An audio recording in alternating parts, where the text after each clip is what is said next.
Good afternoon, everyone, and welcome to the final event of the Together for Cohesion Let's Reunite communication campaign. My name is Michiel. I'm the Secretary-General of the Assembly of European Regions and the moderator for this event. It's wonderful to have so many of you with us today. Before we start, I've been asked to inform you that today's webinar will be recorded. I've also been asked to let you know that the slides will be shared with the participants afterwards, and that you are very much encouraged to participate in the discussion.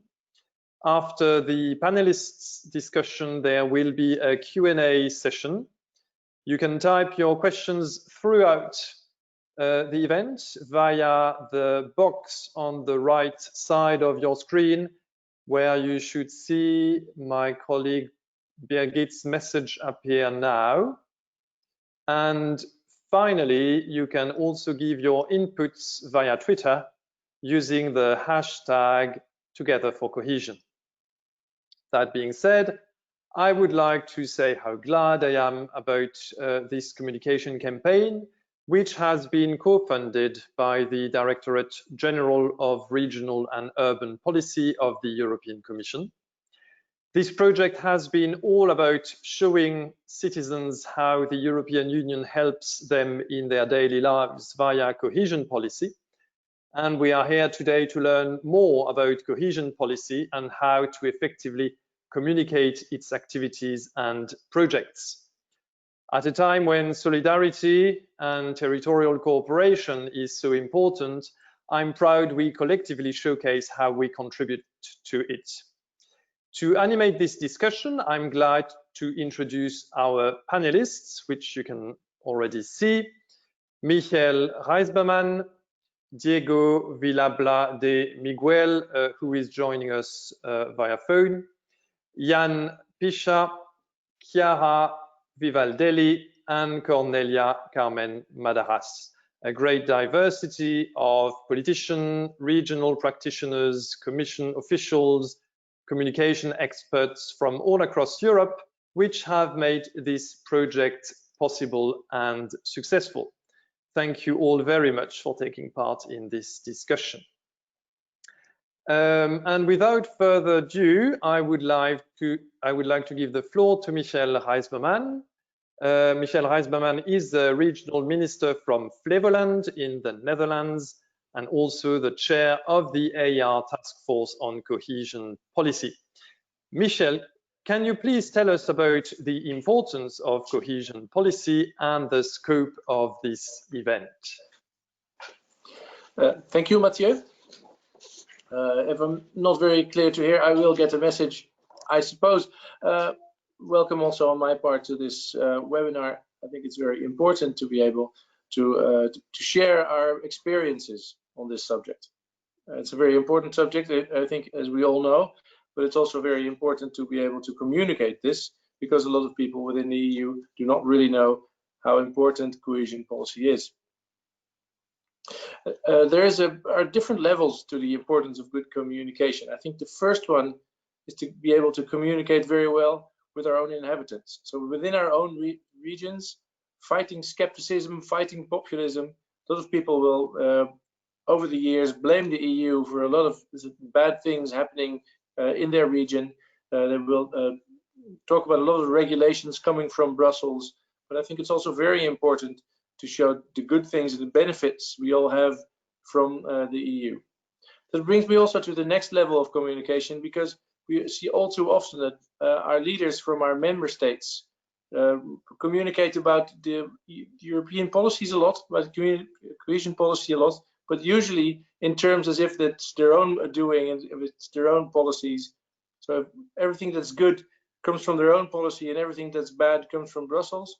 Of course, this is not true, but they really appropriate the good things that are coming from cohesion policy, and thus obscuring the effect and the importance of this European policy.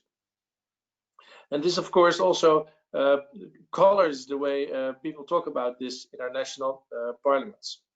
And this is a problem. Well, I'll come to that later, because first I would like to say that a third level of communication we need to do is within Brussels itself.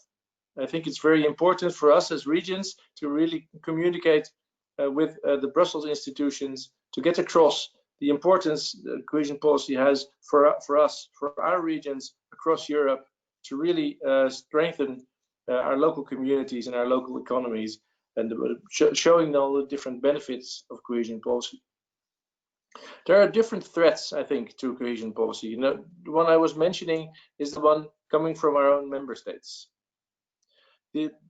Our governments, member state governments, are the ones that are negotiating the next budget, and there's also the ones that are really setting the rules for cohesion policy.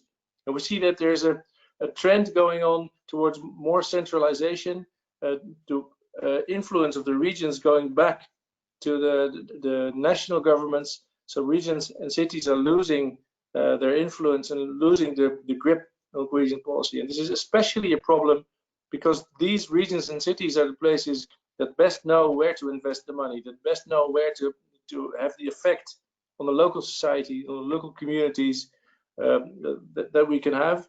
And when it goes back to the more national governments, there will be more distance from this regional level, and it will serve more the goals and the objectives of the national governments instead of the very tailor-made regional objectives that especially the regions might be able to use the cohesion policy money for. So it's very important to keep the influence on the policy where it is, and our member states are not really doing it.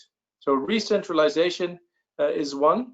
Another threat to cohesion policy, I guess, and it's also linked to what our member states are doing, but it's also linked to what is happening in the Brussels institutions, is the difference, the insecurity that some of these regulations have.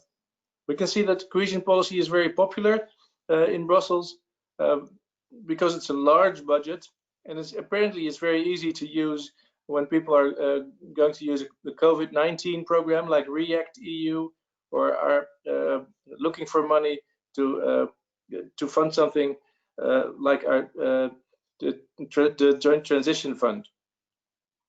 And these are monies that are, for large part, are coming either directly or through co-financing from the ERDF. So it's apparently it's money that's easily reappropriated for other objectives. And this is both a good and a bad thing. So apparently people feel that this is a budget, this is a policy that can be put to good use for a lot of different things, which is good, but it's also a threat because it takes away money we otherwise might have used to our regional objectives, and the way we are putting the cohesion policy money to good regional use for all the different projects I guess you all know. So this is a threat for our power, our influence on the use of cohesion policy money, and it's a threat for it going back to the national level, but also in the JTF and the REACT-EU regulations, there's some unclarity. And we've seen in the past that any unclarity in the Brussels rules is met by the member states with a flurry of new regulations. So all the Brussels unclarity will result in new regulations, more administrative burden. And we've been working together with a lot of institutions over the years to really simplify policy. And this doesn't really help if a new policy introduces new unclarity, resulting in new rules. So if we want to have a simple, effective policy, we really need a lot of clarity from Brussels, so our member states will not be forced or feel forced to create a lot of new regulations. So in order to do this, we really need to communicate not only the benefits of cohesion policy, but also the way the different regulations and the different rules for cohesion policy affect us and affect our regions. And one of the vital roles we are playing as a network, as this project Together for Cohesion, is that we can really get this message across. We can only do this when we work together. We can only do this if we're not just a single region or a single member state trying to get this across. We really need to let our voice be heard from across Europe, and that's what we're doing in this project. We have 6 flagship campaigns. They're from Romania, Alba, Catalonia in Spain, Songrad in Hungary, Timis in Romania, Trentino in Italy, and Varaždin in Croatia. I've been to Varaždin to speak in a conference on this subject. We can really see that it's working. We can really see that we're getting together and getting the message across. So this project is very important in keeping the message about cohesion policy alive, and to really get the message across to our member states, to our inhabitants, and especially to the Brussels institutions. So I see Michiel Moria coming back in my screen, which means my time is is past. But this is, I think, all I wanted to say. It's really important to have a conference like this, and it's really important to really communicate together, because otherwise we will not be able to get our message across. Thank you. Thank you very much, Michiel, for taking part today and for giving those introductory words. As you said, it's very important that we communicate, and that we communicate also to the European Commission. And the European Commission is present with us this afternoon. We have Diego Villalba de Miguel, Deputy Head of the Communication Unit in DG Regio at the European Commission, who is on the phone with us. DG Regio was very keen for this project to be launched, because DG Regio doesn't need to be persuaded of the importance of cohesion policy, but DG Regio is also very keen that citizens and other parts of the European Commission understand cohesion policy better. So we are very happy to have the Commission with us this afternoon, and Diego will provide us with some information on the citizens' knowledge of cohesion policy and give us some insights on the current use of funds in the COVID-19 crisis, and also on the new European budget. Diego, I hope you can hear me, and the floor is yours.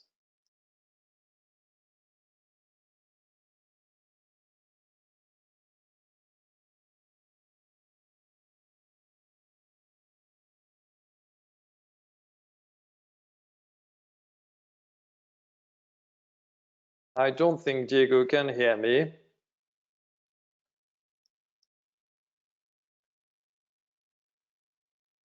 No. Okay, well, if Diego is not hearing us, let's move to our next speaker, Jan Pycha, who is our partner in this project from the communication agency MC Group. And Jan will move our focus to effective communication strategies by providing general principles on how to develop an effective campaign and share specific strategies for the communication of abstract, some may say complicated topics such as cohesion policy. And hopefully we'll move back to Diego after that. Jan, the floor is yours. Thank you very much. I hope you can hear me well. I will start right away because I have only 8 minutes and I want to be in time. So first slide would be a little bit of theory, but very important theory, important for everyone, no matter if you're creating a campaign on yogurts or policies of the EU. First of all, what you need to know is what you're going to say. What is the nature of your key message and what do you want to tell your audience? Second of all, you need to know who is your audience, who do you want to talk to? In our specific case, it's a little bit more complicated because it's a general public. It's basically everyone. For campaign, usually it's much better if you have a more specified audience, let's say by age or location or gender. It's much better because then you know the specifics of your target groups and it's better to target them with your key message. Once you have what and who, it could give you a fairly good idea of how, meaning what channels do you want to use and what strategy do you want to take. If you want to use more press, if you want to use more social media, for example, and then of course you need to work on your language. For example, if you're using social media, it will be probably very informal or fairly informal. If you're using a technical or expert media, it will be much different. And then it leads to the most important thing, in my opinion, and it's also important for everyone doing every campaign, is why.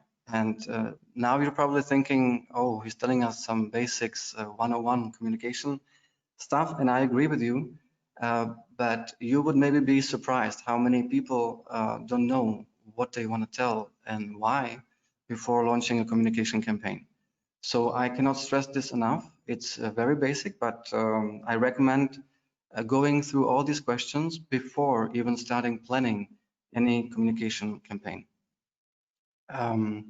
This is a very quick slide. I just want to show you, this is how it should, it's basically the same thing I just told you, but this is how it should be done theoretically according to the books. So before starting any campaign, ideally, in an ideal case, you would have this process in mind. But let me go to this main thing of the presentation, how to communicate topics that are a little bit abstract, a little bit, let's say, difficult to comprehend or even understand to the target audience. And cohesion policy might be one of them. I kind of divided this into 3 sub-challenges. The first one is that the topics are usually quite difficult to understand. There is usually a professional bias between the one who's communicating and the one who's the recipient of the key message.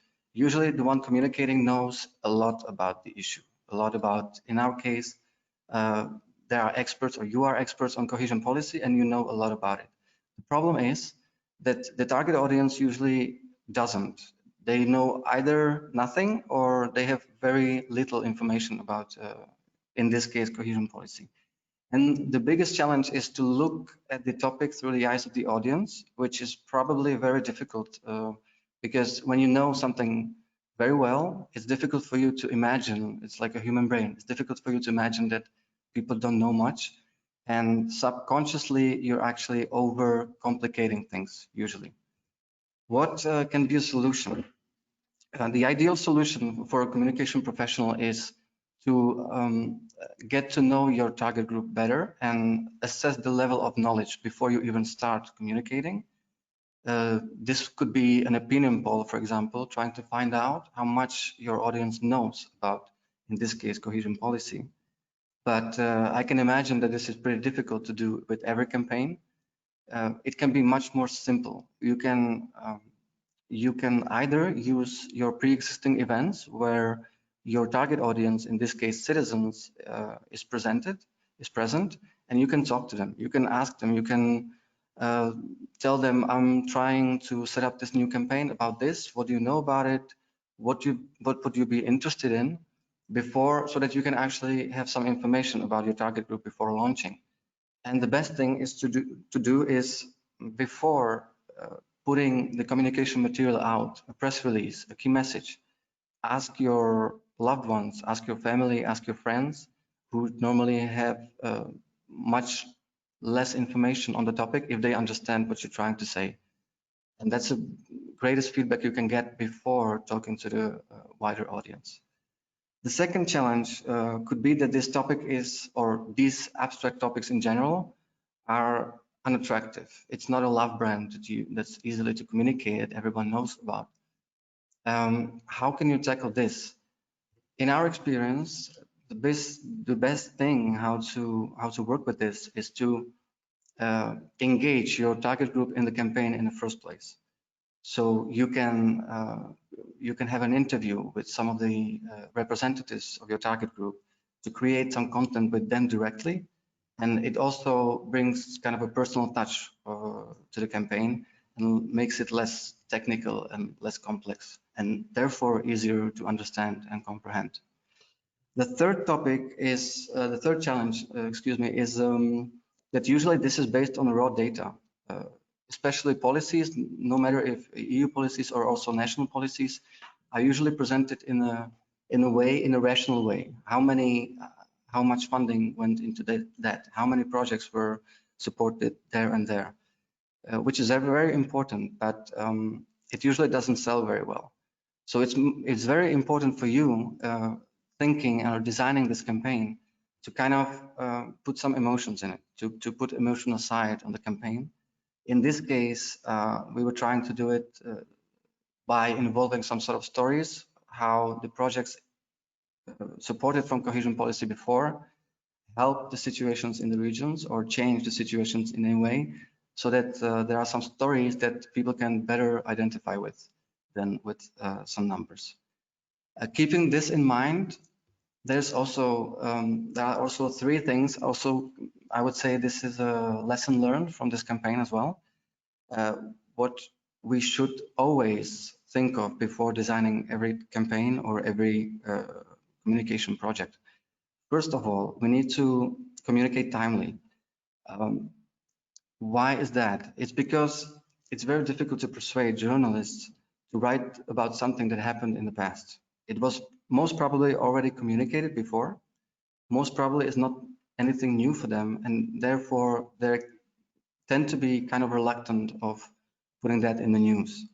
So whenever you think there is a project or an event or anything that you think is newsworthy and worth communicating, try to communicate it right away. Second of all, make it relevant, make it interesting, make it in ideal case unique. Make it something that the journalists cannot hear from anyone else because they are busy and they're getting hundreds of press releases every day, and they get to choose one or two to work on. So it's very difficult to catch their attention. So you need to stand out. Think of what is unique and what is important and what is interesting to them. You need to also kind of look at the topic through their eyes, if that could be worthy for them. And the third one is pretty obvious in these times, but very important and sometimes still neglected. You need to go online. You need to, it's sometimes more than enough to use your own channels, your website or your social media channels, than to try to persuade journalists to write about in the media. Why is that? Because you, first of all, you have absolute control of the key message. With journalists, it's not automatic. And second of all, there is a huge efficiency in this. In terms of marketing, social media channels now do not work on organic basis, like 5 years ago, for example, because organic means not paid. The reach which is not paid is organic, and it doesn't work anymore. Because nowadays the social media companies want to make money on it, but it's still very cost efficient. So if you have something that's worth getting out there to your public or to your audience, you just promote it yourself on your Facebook or Twitter account, and then do not hesitate to pay for it a little bit, to promote it with a small amount, and you will get great results with this. I think I can end up here. I was also almost on time, 9 minutes. So if you have any questions, of course, I will be happy to answer them at a later stage. I can give floor back to Matthew now. Thank you very much, Jan, and no doubt there will be questions for you afterwards in the Q&A session. Thank you very much for bringing a fresh eye to our institutional ways of communicating. I'd like now for us to move on to the presentations of two regions that have been implementing the Together for Cohesion campaign together with us. They will share their knowledge developed as a result of their first-hand experience in the communication of the cohesion policy at local level.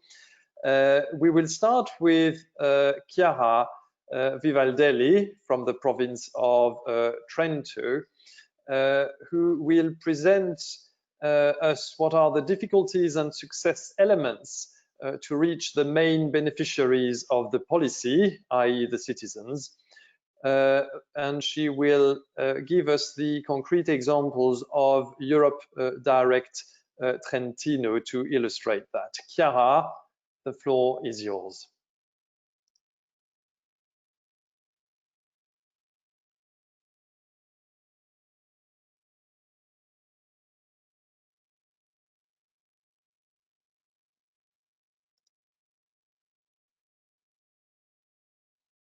Chiara, I think you need to switch on your camera.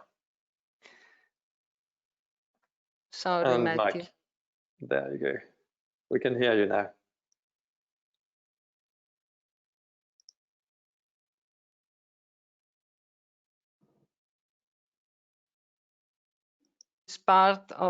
Which is part of the Europe Direct Information Network in Europe.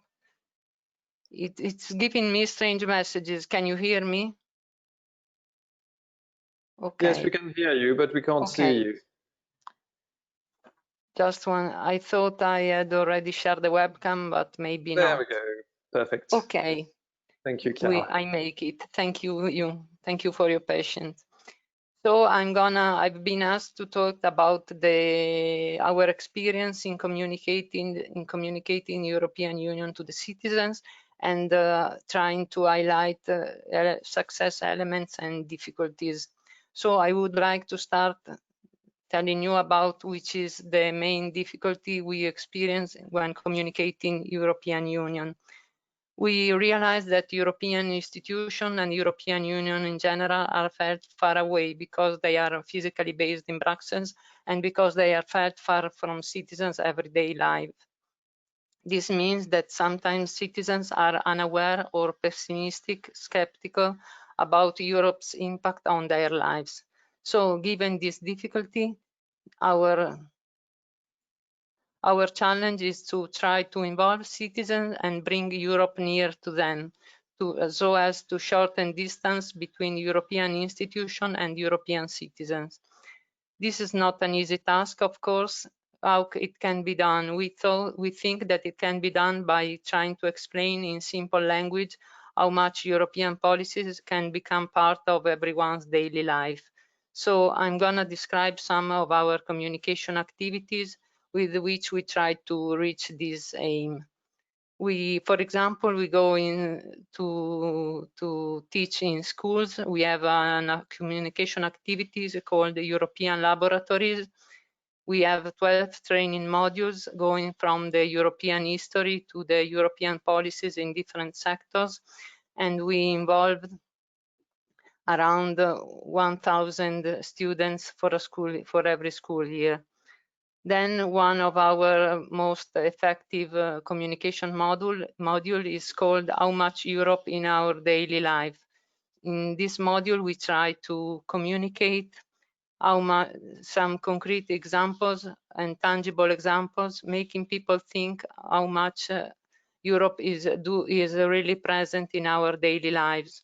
For example, making them reflect on the presence of European currency, on the presence of the unique emergency number, on the European health insurance card, and on the abolition of roaming costs. These are some concrete examples. We try to stimulate the debate of the participants to our events. Then we took part in a communication campaign called the Spring of Europe, which was realized in sight of European election 2019. And we had the aim to raise awareness of the impact of European policies among young people and citizenship in general. One of our most appreciated communication initiatives is the so-called We Are Europe, Siamo Europa in Italian, which is a 3-day festival on European themes, including workshops, debates, shows, concerts, and so on. So we try to include the different initiatives in this festival, considering the different targets we are addressing. During this festival, we also had the final event of a challenge we launched some months earlier, which was called 170 times Europe. 176 are the municipalities of our territory. We asked them to choose a European project realized on their territory, and we create a contest between all these projects.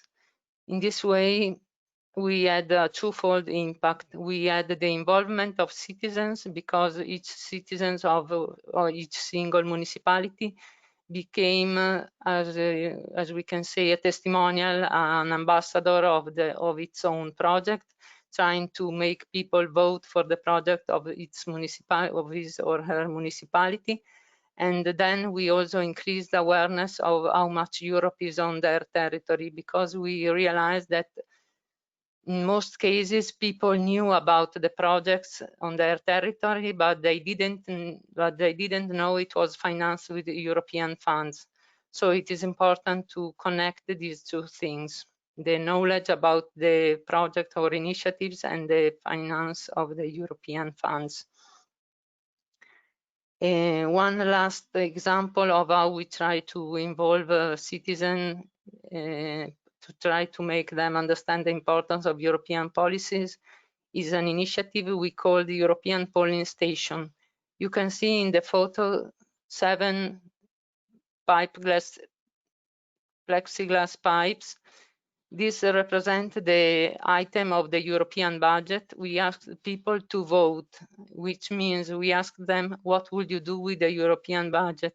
We ask them, to the people, I mean, participating in our event, workshop, or seminar, to choose how to allocate money. We gave the people 10 colored little balls and asked them to put these balls representing the money in the item of the budget. This helps to stimulate the debate and make people reflect on how Europe decides its budget in the different areas of competencies, and make them reflect on the importance of choosing the European representatives to have the choice they thought it was better for their territory and for Europe in general. So, to conclude, I would say that given the difficulties in communicating the European Union, it is important to involve citizens and consider that communication is bilateral, which means we don't just have to give information, but we have to promote a debate and active participation, and to involve the recipients of communication in our communication initiatives. In our experience, this helps to raise the citizens' awareness of cohesion policy and create a sense of European belonging. Okay, that's it, I'm finished. Matthew? Thank you very much for this very enlightening example of what you have implemented in Trento-Chiara. And I would like immediately to continue with other examples, not in Italy this time, but in Romania. We are lucky enough to have Cornelia Madaraș with us from the province of Alba. And Cornelia will discuss with us about the added value of an effective partnership with stakeholders and all the parties involved in cohesion activities for the communication of cohesion policy. She will share insights on how to ensure a proactive partnership by building on the experience of the Alba County in Together for Cohesion. Cornelia, the floor is yours.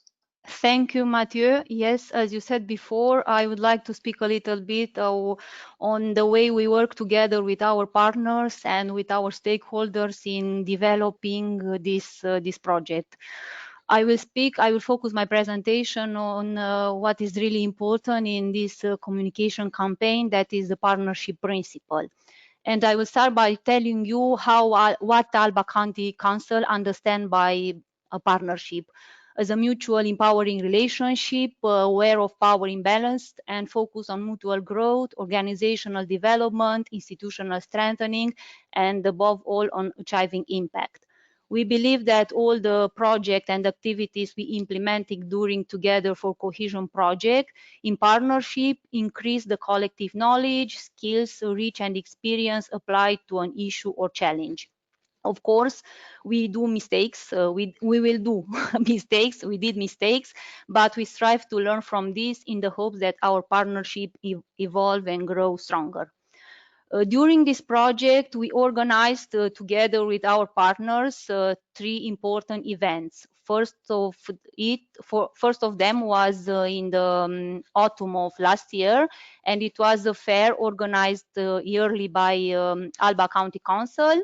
It's Apulum Agraria Fair, and our important partner in this event was the Sheep Breeders Association of Alba County Council. We The second event was the one organized with the University of Alba Iulia, the 1st December 1918 University, and we partnered with them in organizing a conference on the career management. And connected to these two events, I would like to just point out the added value that we and our partners learn and achieved from these events. It was increasing access to knowledge for us and for the partners connected to the cohesion policy and European financing, sharing good practices on agricultural issues, on youth policies, program and mobilities, increased visibility of concerning issue in the case of the conference of active participation of the young generation to the community life and decision-making process, strengthening their capacity to advocate for their rights and interests, fostered creativity and innovation, specifically on how to use European money, cohesion policy funds, to start a business in the agricultural field, to study abroad for the students, to develop skill using European trainings, and they learn about mobilities and how they improve and develop their future careers. And for us, the most important added value was the fact that we learned how to better cooperate and to have a more effective and open dialogue with the students, with the teacher, and especially with the farmers. For these two events, we use a lot of communication tools, of course, roll-ups, flyers, postcards with information about the project and about the cohesion policy, post on social medias of our partners and of Alba County Council, presentation, notes and comments on the local newspapers. And what was very interesting and really appreciate the level of the university was the fact that we organized a little contest, a prize called Together for Cohesion, for the best business plan of the students. The winners also had the chance to be actors of a short movies and to have a short interview of about their plans.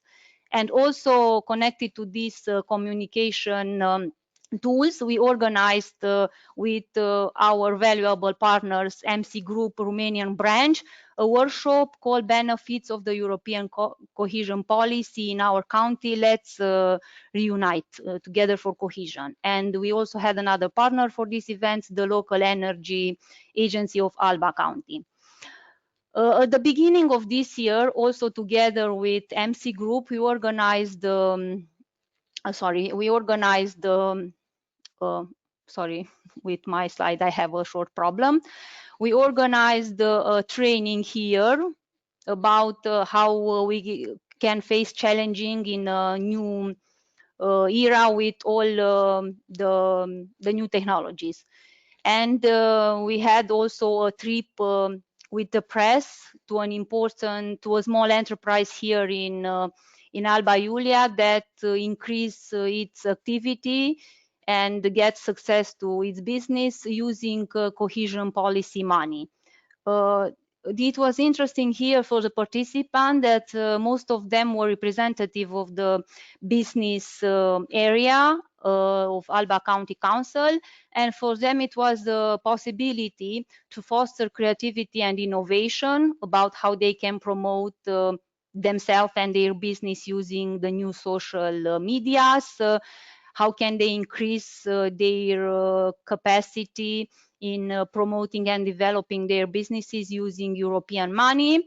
And for us, it was a way to be more effective in cooperating and in a dialogue with the local business community and with the press, because they were part of our project. And the second point of my presentation will be focused on the stakeholders. Together with the Assembly of European Region, we identified for each policy area of this project 5 stakeholders in Alba County. Sorry, we have for the tourism a public authority that belongs and work together with the Alba Iulia City Hall. It is the National Center of Tourism Information and Promotion. For the youth involvement policy area, we have the International Relationship Center of our university. For the gender equality, we had a public authority called the Research Center Ladies Academy. For the handicraft, we have an NGO called the Cultural Association Obârșia, that means origins in English. And for the agriculture, we decided to have a small medium enterprise called Transylvania Nuts. For them and for us working together, the added value was creating new knowledge and transferring existing knowledge about their activities and projects they developed, sharing good practices in their own field of activity, and about how to use European money to make their activity more visible, acquiring resources and skills that are not available in-house for the stakeholders, for example, to better promote themselves, and for us, the public administration, to better work with the civil society and with the private companies. Also, strengthening the capacity to advocate and impact policy on matter of interest, in our case, cohesion policy. Most important was the fact that we succeeded to engage one another in this wonderful challenge and experience. And for them, it was also to act as ambassador of the cohesion policy at the level of our county and, of course, among the representative of their branch. To communicate, we also use a post on Facebook page of our institution and on their social medias. We intend to make short movies with all of them and interviews. We also had some notes and comments on the local media, and of course they had the opportunity to take part to this webinar. And I would like to conclude my presentation with short ideas about what was for us the commitment and the engagement in this project. Because for us, partnership between local public administration, civil society organization,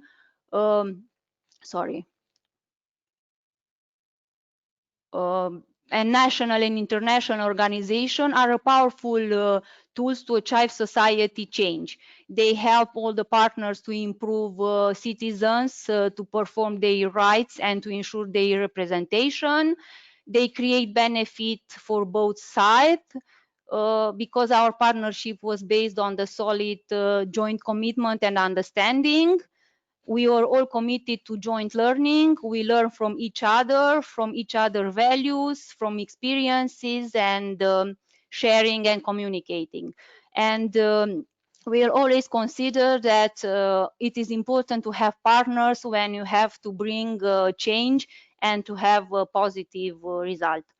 And what was really important at the end of this adventure we embark together is the lessons we learn together. That is, successful partnership evolve and growth in an interactive cycle of learning, reevaluation, and readjustment. The partnership connects individuals across function, location, and organization, and also creates space for learning, creativity, innovation, development, and joint practices, because they are built on clear understanding and robust partnership agreements. A healthy partnership comes always from good communication, competence, and reliability, enabling all partners to voice their issues, interests, and concerns. Across the partnership continuum, the emphasis will always be placed on identifying the common values, a common goal to which we are working, looking to build on the distinctive contribution of all actors, and ensuring that our combined effort bring about change. So I'm happy to see that I succeeded to speak in 7-8 minutes because Matthew is not on my screen now. So thank you very much for your attention. For us, it was a really interesting adventure and opportunity. And thank you to all the partners and to all the stakeholders that were on board with us. Thank you very much indeed, Cornelia, for those useful examples to which we will come back in the Q&A session. We are trying to connect with Diego Villalba de Miguel from the Commission, and we are going to try one last thing, because apparently Diego is online somehow. So we are going to activate all mics, and I would like to ask all attendees to keep their mics on mute, and we are on our side going to try something apparently. So if we can all mute ourselves and see if Erica can pick up Diego somehow.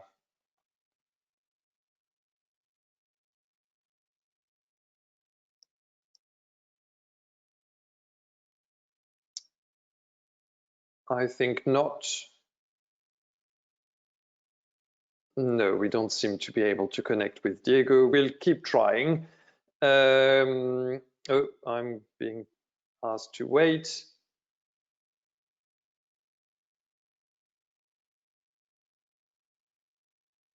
We are trying to phone Diego. No matter how many times you run tests on those things, there is always a chance for it not working. Do not hesitate in the meantime to put your questions in the chat box, as you've been invited to do. We've already received a number of questions for our speakers that we will tackle in the last. Yep. I think we have Diego here. Hopefully you can hear him. Diego, are you there? Yes, please, Mathieu, yes, go ahead, please. Excellent. Diego, welcome. Diego, you are the Deputy Head of the Communication Unit in DG Regio, and you will provide us with some information on the citizens' knowledge of cohesion policy and give us some insights on the current use of funds in the COVID-19 crisis, and a bit of input on the European budget before we move on to the Q&A session. The floor is yours, Diego. Okay, thank you, Mathieu, and apologies for the situation. I have been trying. In any case, I have been able to follow the full session. So, good afternoon, everybody.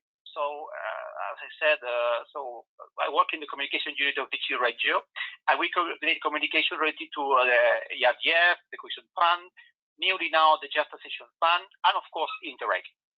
So I will quickly go through the three elements of the presentation: citizens' knowledge about cohesion policy, action against the COVID-19, and then show the reference to the proposals of last 27th May.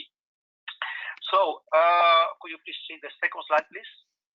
Yeah. Okay, the second slide. So in fact, our main source of citizens' knowledge about cohesion policy is a special Eurobarometer that we launch every second year. And we raise a series of questions, especially two questions. First, so we ask people whether they are aware of any EU-funded project in the neighborhood. So not whether they are aware of EU projects in general, but in the place where they live. And then we ask also a second question, which is whether they think the impact of this project in their neighborhood is positive. So in fact, the results over the last year show that around 40% of interviews are aware of a project co-financed by the EU in their neighborhood. In fact, this percentage has increased from 1/3 around 10 years ago to 40% over the last years. Now it's exactly the same for the impact. Positive opinion has increased from 75% to 81% in 2019. Next slide, please. Now, if we compare results of awareness across member states, we will see that overall, main cohesion policy beneficiary countries are more aware of cohesion policy projects in the neighborhood. And conversely, people in net-paying countries, so the EU budget, are in general less aware of cohesion policy projects or EU projects. So in fact, these surveys are extremely important for us because they help us target our communication activities. In fact, when designing a communication campaign, we will target especially countries where there is a gap, a discrepancy between the amounts of cohesion policy investments and the knowledge of the perception of these investments by the people in the country. So, a gap, discrepancy between the amounts of cohesion policy investment and the knowledge of these investments. Of course, this is a key element, but of course there might be another priorities, and we are trying to take all the picture into account. Next slide, please. Let's turn now to the cohesion policy response to the COVID-19 crisis. So you may certainly remember a situation a few weeks ago. So lockdown decided almost everywhere. Hospitals looking desperately for masks, and medical devices and pictures on social media featuring aircrafts allegedly bringing material from China or Russia. And then the question, what is the EU doing to fight against the COVID-19 crisis? So in fact, as you may know, the EU has a budget for humanitarian intervention, but is really nothing when we see the scope of the COVID-19 crisis. The problem is that you cannot raise additional money like member states do. In fact, the budget is decided for 7 years, 2014, 2020, and that. This is why the Commission took the decision to try to boost the use of the existing money. In fact, cohesion policy money for 14-20 that hadn't been yet allocated to concrete projects will be mobilized in the fight against the COVID-19. So in fact, together with national co-financing, this made 37 billion euros that were not new, but at least available. And then we asked the Parliament and the Council to change the cohesion policy regulations to make life easier for people on the ground on 3 strands that you can see on the slide. First strand, medical equipment and devices for hospitals. Then, very important, liquidities for authorities so that they can pay what is necessary to fight the crisis on the ground. And third, and also very much important, is to try to provide SMEs with the liquidity they need to continue paying bills, paying salaries, and with the crisis. Next slide, please. So then, this was actually welcomed by member states, and then the Parliament and the Council adopted this proposal. But given the interest of the crisis, once again, member states asked for more. So this is why we propose a new package, which is the EU Coronavirus Response Investment Initiative Plus, where we will have three pillars. First pillar is the full flexibility in the use of structural funds, between regions, between topics, and very important here, 100 EU co-financing rate. So everything could be paid, if possible, if necessary, through the EU budget. Second pillar, to better protect the most deprived. And third pillar, support for vital sectors, for farmers, fishermen, in fact, those who provide the food and seafood for people that are locked down. Now, so these were the proposals. The question is this reply to the question, what is the EU doing? In fact, yes and no. We announced these 2 regulatory changes, these new options for member states, this flexibility, but in fact, we all know that under cohesion policy, this will take time to produce effects. Because, member states have this possibility, but then they have to look for new projects, identify, select projects, then start implementation, and only then they will have new nice stories to tell. So, at the same time, at the Commission, we couldn't wait. We were under extremely high pressure to be present on the media to prove indeed that the EU was not letting people down. So this is why we have been collecting examples of projects already completed in the past in the area of health, for example, hospitals built 5-10 years ago, but which are already helping fight the crisis. Also examples of support to enterprises with liquidity, so that they can continue paying salaries and bills. So, in fact, the idea was to find past examples to show what cohesion policy can do now and in the future with the new flexibility. So, we have shared all these projects through our social media, through our page, and if possible, not always, but quite often in the end, with videos with testimonials. Next slide, please. So this is where we were 3 weeks ago, and then here comes the revamped EU budget. So I have put here there is a visual animation. So here you can see the elements of the new package presented for 21-27 and REACT-EU. And in fact, I will center myself on cohesion policy. So what we have done, I have proposed is that the Commission, so Commission proposed that 55 billion euros are added to the current cohesion policy programs for 14-20. So existing programs, additional money. This money can be spent between now and 2022.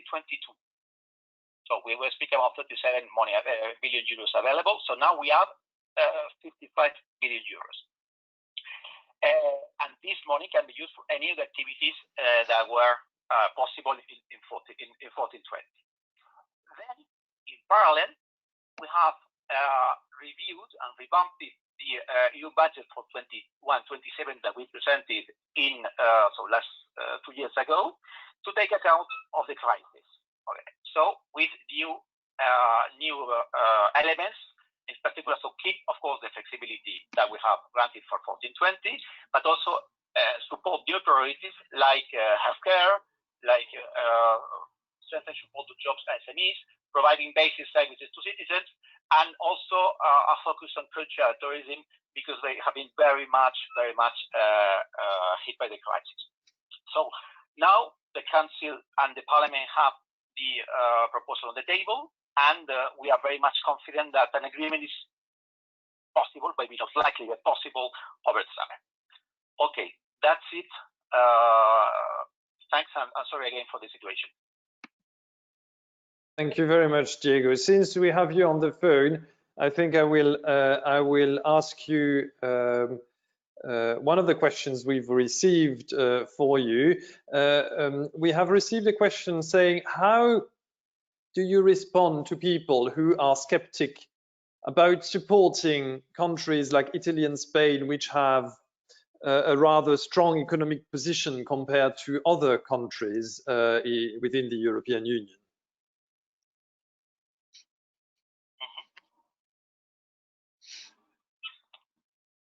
Okay, the reply you always say is that we are really in a crisis. It's not even moment, and the figures show to what extent the economic crisis has hit in particular countries like Italy and Spain. So it makes sense that at a given moment of the crisis, we will need to support them, particularly these countries, not the only ones. That's why the support will be modulated to take account the different situations, but now it's these are the two countries that suffer most in economic terms of the crisis. Thank you very much, Diego. I'll limit it to one question per panelist, given the time, but thank you very much. Good luck with the the forthcoming negotiation and the ongoing negotiation especially with the Council. We at AER were quite pleased all in all with the MFF situation, especially when it comes to cohesion policy compared to the 2018 proposal put forward by the Commission. So thank you very much, and good luck for the forthcoming discussions with the Council. Okay. Let me just say one thing. I would like to take the opportunity to thank all the people, stakeholders of cohesion policy, which are very much devoted to implementing projects and fighting for bringing the EU every day to the communities. So we will do anything without them. Thank you. Thank you very much indeed. There have been many questions. I've tried to gather them.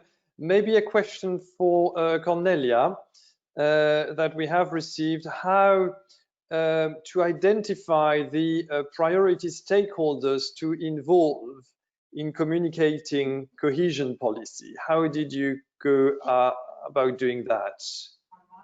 We work together with you, the Assembly of European Union. We studied together different organizations at the level of our county that developed a project using cohesion policy and decided together which are the most suitable for the area proposed. And in this case, as I said before, we have 5 different stakeholders from different policy area and representing different type of organization, public authorities, NGOs, companies. It was a mutual agreement between you and us. And also, I think we studied a little bit the demands of the European institution that financed this project. Thank you, it's okay? Cornelia. Yes, thank you very much. Jan, we are receiving a lot of questions about social media channels. And which of the social media channels do you believe have the best impact within the general public? And how much different is this within the EU member states? Some social media are more used in some countries than others. And should we prepare different materials for Facebook, Twitter, Instagram, websites, or use the same messages in broad terms for those different social medias? That's a very good question. The message should be fairly the same across the channels, but definitely the language needs to be a little bit different. So, for example, for Twitter is basically good for more expert audiences, people, stakeholders that already know the topic. And for example, Facebook or Instagram nowadays is getting very useful, is more for general public, for people. It has like a higher reach as well. In general, I can't talk about every country in Europe. Of course, the numbers will be different. But I can talk about Germany, Belgium, and the Czech Republic, and Facebook is definitely #1 still between these social media platforms, and it's much more useful for targeting like general public, basically everyone. For this kind of projects, I think it would be much better to use Facebook with less formal, let's say, wording, and then Twitter is much better for stakeholders in general, whatever you need to communicate, I think. Thank you, Jan. Chiara, we are being asked, how can citizens be reached, informed and involved in European dialogue in times of crisis? Have you had specific experience in those crisis times in triggering this dialogue with the citizens?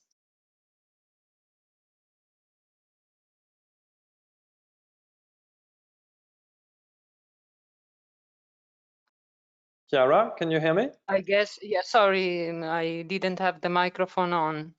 Yes, I hear you. I guess that the difficulties are much stronger in times of crisis. We didn't find a particular solution. I think that the thing I was mentioning before, that is to make a concrete example of what the European Union is doing, can help to demonstrate to citizens that European Union is intervening during crisis times also. I mean, trying to make difficult issues, trying to make them simple and to make concrete examples of the European funds that have been fixed for the COVID crisis.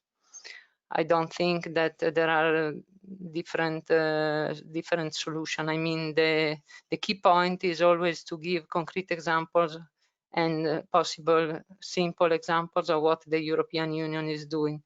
I guess that in times of crisis is much more difficult and the difficulties are increasing, but I think the key point is always that. I don't know if I'm answering. No, yes, thank you. No, that's very helpful. Thank you very much, Chiara. And maybe a last question for Mr. Rijsberman. Some of the people following this webinar have noted that you are indeed from the Netherlands, and you talked yourself earlier about the need to communicate to our own member states. And if you are a big defender of cohesion policy, there are some member states like the Netherlands which seem to be less fond of cohesion policy, and some of the people following us are asking, how do you communicate to your national government, and how can they communicate positively about cohesion policy if they come from such country which are less inclined to be very sympathetic to cohesion policy?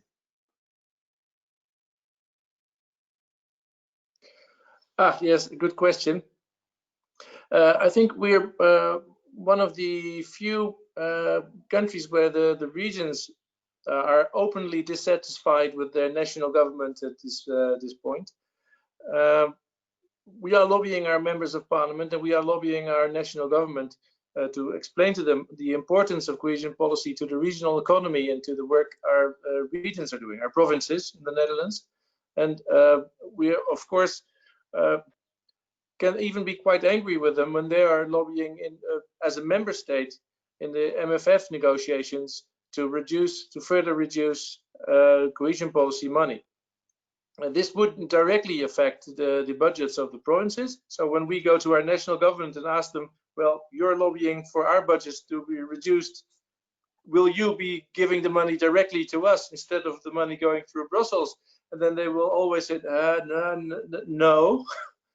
And of course, this really is a source of tension between the provinces and our national government. So we are lobbying our national parliament, European Parliament, to really change this. We feel that member states in general, but the government of the Netherlands to be one of the adversaries of cohesion policy, and we really are campaigning to change this.